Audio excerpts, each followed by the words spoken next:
ಎಲ್ಲೋ ಒಂದ್ ಕಡೆ ಗೀತಕ್ಕ ನಿಮ್ ಶಕ್ತಿ ಅನ್ಸುತ್ತೆ ಶಿವಣ್ಣ.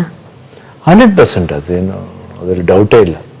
ಯಾಕಂದ್ರೆ ನಾವು ಅಟ್ಲೀಸ್ಟ್ ಹತ್ತು ಬಿಡ್ತೀವಿ, ಬಟ್ ಅಡ್ದೇನೆ ಕಂಟ್ರೋಲ್ ಮಾಡೋದಿದೆಯಲ್ಲ, ಅವರು ಕಣ್ಣಿಗೆ ಆಗ್ತಿರ್ಲಿಲ್ಲ. ರೇರ್ ಯಾವಾಗ್ಲಾರ ನಾ ಇರ್ಬೇಕಾದ್ರೆ ಆಗ್ತಿದ್ರೆ ನನಗೆ ಗೊತ್ತಿಲ್ಲ. ಗೀತಕ್ಕ ತುಂಬಾ ಬಟ್ ನನ್ನಿಂದ ಮಾತ್ರ ಯಾವತ್ತು ತುಂಬಾ ಸಲ, ಯಾಕಂದ್ರೆ ಅದನ್ನ ತಡ್ಕೊಳ್ಳೋ ಶಕ್ತಿ ನಂಗೆ ದೇವ್ರು ಅವಾಗ ಕೊಡ್ಲಿಲ್ಲ.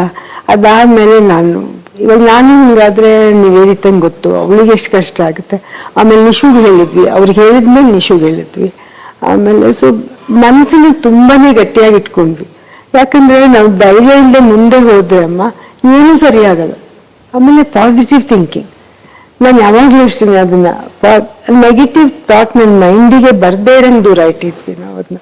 ಆಮೇಲೆ ಅವ್ರ ಹತ್ರ ಅದನ್ನ ಹೇಳ್ಬೇಕಾದ್ರೆ ನ್ಯಾಚುರಲಿ ಬೇಜಾರಾಗೇ ಆಗುತ್ತೆ, but he has to know. ಅವತ್ತು ಮನೆಗೆ ಬಂದ್ಮೇಲೆ ಬ್ರೇಕ್ ಡೌನ್ ಆದ್ರು, ಸಮಾಧಾನ ಮಾಡಿ ಆಮೇಲೆ ಮತ್ತೆ ಅದೇ ತರ 1-2-3 ಟೈಮ್ಸ್. ಬಟ್ ಅವ್ರಿಗೆ ಆ ಧೈರ್ಯ ಒಳಗಡೆ ಇತ್ತಲ್ಲ, ಅದು ಇಟ್ ವರ್ಕ್ಡ್. ಶಿವಣ್ಣ, ಆ ಟೈಮಲ್ಲಿ ಚಿಕಿತ್ಸೆ ಅನ್ನುವಂಥ ಟ್ರೀಟ್ಮೆಂಟ್ ಅನ್ನುವಂಥದ್ದು ಒಂದು ತಲೆಯಲ್ಲಿ ಇರುತ್ತೆ ಆಲೋಚನೆ. ಅದ್ ಬಿಟ್ಟು ಒಂದಿಷ್ಟು ಆಲೋಚನೆಗಳು ಓಡಾಡಿರ್ಬೇಕಲ್ಲ ಶಿವಣ್ಣ. ಆ ಕ್ಷಣದಲ್ಲಿ ನಿಮಗೆ ಇವರು ಹೇಳಿದಾಗ ಟ್ರೀಟ್ಮೆಂಟ್ ಒಂದು ಇದೆ, ಅದೇ ನೀವು ಹೇಳಿದ್ದು ಅರ್ಥ ಆಯ್ತು. ಟ್ರೀಟ್ಮೆಂಟ್ ಅನ್ನೋದಿದೆ, apart from that responsibility, commitment and treatment ಆಗಿದೆ. ಎಲ್ಲ ಟೈಮ್ ಟ್ರೀಟ್ಮೆಂಟ್ ಸರಿ ಆಗುತ್ತೆ ಅಂತ ಹೇಳಕ್ಕಾಗಲ್ಲ. ಅದು ಪಾಪ ಅವ್ರದ್ದು ಮಿಸ್ಟೇಕ್, ಯಾರ್ದು ಮಿಸ್ಟೇಕ್, ಹಣೆ ಬರ ಇಷ್ಟೇ ಅಂತ ಬಂದ್ರೆ ಏನೂ ಮಾಡಕ್ಕಾಗಲ್ಲ. ಅದನ್ನ ಬದಲಾಯಿಸಕ್ಕಾಗಲ್ಲ. ಯಾಕಂದ್ರೆ ನಮ್ಮ ತಾಯಿಗೂ ಬಂದಿತ್ತು, ಬ್ರೆಸ್ಟ್ ಕ್ಯಾನ್ಸರ್ ಬಂದಿತ್ತು, ಆಯ್ತು ಎಲ್ಲ ಆಗಿ ಬಟ್ ಬೇರೆ ಕಡೆ ಸ್ಪ್ರೆಡ್ ಆಗ್ಬಿಡ್ತು, ಮತ್ತೆ ಬಂದ್ಬಿಡ್ತು. ಸೊ ಅದು ನಾವು ಏನು ಹೆಂಗ್ ಹೇಳಕ್ಕಾಗತ್ತೆ ಹೇಳಿ. ಸೊ ಅಪಾರ್ಟ್ ಫ್ರಮ್ ದಟ್ ನನ್ಗೆ ಫ್ಯಾಮಿಲಿ ಇದ್ದಾರೆ, ಅಂಡ್ ನನ್ನ ಕಮಿಟ್ಮೆಂಟ್ಸ್ ಏನು, ಬೇರೆ ನನ್ನ ನಂಬ್ಕೊಂಡು ಯಾರಿದ್ದಾರೆ, ಆ ಕಮಿಟ್ಮೆಂಟ್ಸ್ ಏನ್ ಮಾಡಬೇಕು, ಸಪೋಸ್ ಏನಾದ್ರು ಹೆಚ್ಚು ಕಡಿಮೆ ಆದ್ರೆ ಏನಾಗುತ್ತೆ, ಅದೆಲ್ಲ ಓಡ್ತಾ ಇತ್ತು. ಬಟ್ ನಾನು ಧೈರ್ಯ ಹೇಳಕ್ಕಾಗಲ್ಲ, ನಾನು ಹಿಂಗ್ ಮಾಡ್ಬಿಡ್ಬೇಕು, ಹಂಗ್ ಹೇಳಿದ್ರು ಅದು ಇಟ್ ಬಿಕಮ್ ಟು ಕ್ರೂಡ್. ನನಗೆ ಮೈಂಡ್ ಒಳಗೆ ಓಡ್ತಾ ಇತ್ತು. 18th ಫಸ್ಟ್ ಕೀಮೋ ಕರೆಕ್ಟಪ್ಪ, 18th ಮಾಡ್ಬೇಕು, 15th ಅಲ್ಲಿ ಸೈಮಾ ಅವಾರ್ಡ್ ಫಂಕ್ಷನ್ ಇದೆ. ಸೊ 14th ಹೋಗ್ತೀನಿ, 15th 16th ಮುಗಿಸ್ಕೊಂಡು 17th ಬಂದು 18th ಮುಗಿಸ್ಕೊಂಡು 20th ಇಂದ ಡೇಟ್ ಕೊಟ್ಟಿದ್ದೆ ಯಾರಿಗೆ, ಅರ್ಜುನ್ ಜನ್ಯಾಗೆ. ಅರ್ಜುನ್ ಜನ್ಯಾಗ ಆಕ್ಚುಲಿ ಡೇಟ್ ಇದ್ದಿದ್ದು 18ರಿಂದ ಸೆಪ್ಟೆಂಬರ್ 18th ಇಂದ ಡೇಟ್ ಕೊಟ್ಟಿದ್ದು. ಅವಾಗ ಅವ್ನು ಕರೆದ್ಬಿಟ್ಟು ಹಿಂಗಿದೆ ಪ್ರಾಬ್ಲಮ್, ಹಿಂಗಾಗಿದೆ. ಅವರು ಬ್ರೇಕ್ ಡೌನ್ ಆದ್ರು. ಶೆಲ್ಟರ್ ನಂಗೆ ಶೂಟಿಂಗ್ ನಡೀತಾ ಇತ್ತು ಇವ್ರದ್ದು 131 ಫಿಲ್ಮ್ದು. ಅವಾಗ ಹೇಳಿದಾಗ ಎಲ್ಲರಿಗೂ ಇದಾಯ್ತು. ಅಲ್ಲಾದ್ಮೇಲೆ ಅರ್ಜುನ್ ಜನ್ಯ ಪ್ರಿಪೇರ್ ಮಾಡೋಣ, ನಾವು ಏನ್ ಮಾಡ್ಬೋದು ರವಿವಾರ ಮಾತ್ರ ಮಾತಾಡಿ.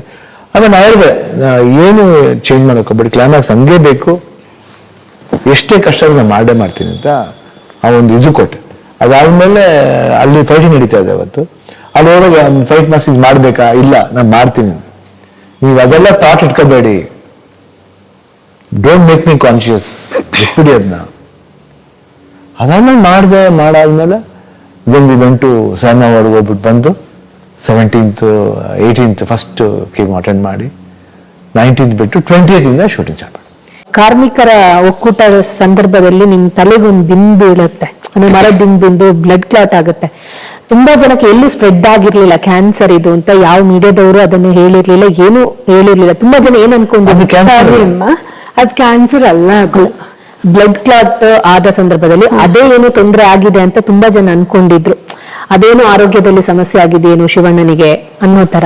ಇಲ್ಲ, ಅದು ಬೇರೆನೆ. ಇದು ಬ್ಲಡ್ ಕ್ಲಾಟ್ ಆಗಿದೆ ಅಂತಲ್ಲ, ಅದು ಅಲ್ಲಿ ಫಂಕ್ಷನ್ಗೆ ಹೋದಾಗ ಅಲ್ಲಿ ಒಂದು ಸ್ಮಾಲ್ ಚಾರಿಟ್ ತರ ಏನೋ ಮಾಡಿ ನಾವಿಬ್ರು ಕೂತ್ಕೊಂಡಿದೀವಿ ಅದ್ರಲ್ಲಿ. ಅವ್ರು ಬಿಡ್ತಾನಿಲ್ಲ, ಹೋಗ್ಬಿಡೋಣ ಬೇಡ ಅಂದ್ರೂ ಕೇಳಲಿಲ್ಲ.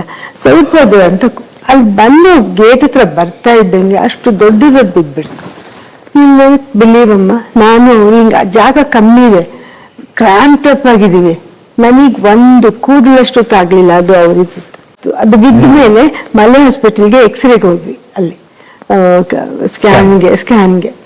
ಸೊ ರಿಪೋರ್ಟ್ ಕೊಡ್ತಾರೆ ಅನ್ಸುತ್ತೆ, ನೀನೇ ಹೋಗಿ ಬಂದ್ಬಿಡು. ನಾನು ಹೋದೆ ಅಲ್ಲಿಗೆ. ನಾನು ಅಲ್ಲಿ ಹೋದಾಗ ಅವರು ಅನ್ಯೂರಿಸಮ್ ಅನ್ನೋ ವರ್ಡ್ ಯೂಸ್ ಮಾಡಿದ್ರು. ಆಮೇಲೆ ನಾನು ಅದೇನು ಯಾವ ಭಾಗಕ್ಕಾಗುತ್ತೆ ಅಂತ ಕೇಳ್ತಾ ಇದ್ದೀನಿ. ಓಕೆ, ಅದು ಲಾಸ್ಟಿಗೆ ಅದು ಟ್ರೀಟ್ಮೆಂಟ್ ಇಂಡಿಯಲ್ಲಿ ಇಲ್ಲ ಅಂದ್ರು. ಪ್ಯಾರಿಸಲ್ಲಿ ಟ್ರೀಟ್ಮೆಂಟ್ ಅವಾಗ ಅದಕ್ಕೆ. ಅದನ್ನು ತುಂಬಾನೇ ಧೈರ್ಯದಿಂದ ಅವ್ರು ಎದುರಿಸಿದ್ರು. ಅವಾಗ ಇನ್ನ ನಾವು ತುಂಬಾನೇ ಚಿಕ್ಕವರು, ಮೆಚುರಿಟಿ ಇದ್ರಲ್ಲೆಲ್ಲ ಗೊತ್ತಿಲ್ಲಲ್ಲಮ್ಮ ಅದೆಲ್ಲ. ಸರ್, ಈಗ ಈ ಒಂದು ಸಮಸ್ಯೆ ಬಂತು ಅಂದ ತಕ್ಷಣ ಎಕ್ಸಸೈಸ್ ಅಲ್ಲಾಗಿರ್ಬೋದು, ಫುಡ್ ಅಲ್ಲಾಗಿರ್ಬೋದು, ರೂಟೀನೇ ಒಂದ್ ಸ್ವಲ್ಪ ಚೇಂಜ್ ಮಾಡ್ಕೋಬೇಕಾಗತ್ತೆ. ಶಿವಣ್ಣ ಹೆಂಗ್ ಚೇಂಜ್ ಮಾಡ್ಕೊಂಡ್ರು ಅಂತ, ಯಾಕಂದ್ರೆ ನಿಮಗೆ ಗೊತ್ತಿರ್ಲಿಲ್ಲ, ಗೀತಕ್ಕ ಹೇಳಿದ ಮೇಲೆ ಯಾವ ತರ ಬದಲಾವಣೆ ಮಾಡ್ಕೊಂಡ್ರಿ? ಹೇಳಿದ್ಮೇಲೆ ನಾವೇನು ವಾಕಿಂಗ್ ಮಾಡ್ತಾ ಇದ್ದೆ, ಎಕ್ಸರ್ಸೈಸ್ ಮಾಡ್ತಾ ಇದ್ದೆ. ಏನು ಅದೇನು ಬದಲಾವಣೆ ಇರ್ಲಿಲ್ಲ. Only thing scare was that ನಾನು ಕ್ಯಾನ್ಸರ್ ಇದೆ ಅಂತ ಅದೊಂದು ಭಯ ಬಿಟ್ರೆ ಟ್ರೀಟ್ಮೆಂಟ್ ತಗೋತಾ ಇದ್ದೆ. ಆಮೇಲೆ ಅದೇನು ದೇವ್ರ ಆಶೀರ್ವಾದ, ಹೇರ್ ಲಾಸ್ ಆಗಿಲ್ಲ, ವರ್ಕ್ ವೈಸ್ ನನಗೇನು ಹ್ಯಾಂಪರ್ ಮಾಡಲಿಲ್ಲ. ಅಂಡ್ ಪಿಕ್ಚರ್ ರಿಲೀಸ್, ಭರತನಾಟ್ಯದ ರಿಲೀಸು, ಅದಕ್ಕೆ ಪ್ರಮೋಷನ್ಗೆ ಇಲ್ಲಿ ಟಿವಿ ಇಂಟರ್ವ್ಯೂಸ್ ಎಲ್ಲ ಸಿನ್ಸಿಯರ್ ಮಾಡಿದ್ವು, ಕರೆಕ್ಟಾಗಿ ಮಾಡಿದ್ವು. ಅದಾದ್ಮೇಲೆ ಥಿಯೇಟರ್ ವಿಸಿಟ್ ಮಾಡಿದೀವಿ. ಸೊ ಅದು ಎಲ್ಲಿಂದ ಬರ್ಬೇಕು ಪವರ್? ಅದನ್ನ ಈ ಕೀಮೋ ಮಾಡ್ಕೊಂಡು ಅಷ್ಟು ಈಸಿ ಅಲ್ಲ. ಶೂಟಿಂಗ್ ಅಟೆಂಡ್ ಮಾಡ್ಕೊಂಡು ನನಗೆ ಸೆಪ್ಟೆಂಬರ್ ಇಂದ ಡಿಸೆಂಬರ್ 6ನೇ ತಾರೀಕುವರೆಗೂ ವರ್ಕ್ ಮಾಡಿದ್ದೀನಿ. ಆಕ್ಷನ್ ಬ್ಲಾಕ್ಸ್ ಮಾಡಿದ್ದೀನಿ, ಡಿಕೆಡ್ಲಿ ಡ್ಯಾನ್ಸ್ ಮಾಡಿದ್ದೀನಿ, ಆಡ್ ಶೂಟ್ಸ್ ಮಾಡಿದ್ದೀನಿ, 3 ಆಡ್ ಶೂಟ್ಸ್ ಮಾಡಿದ್ದೀನಿ.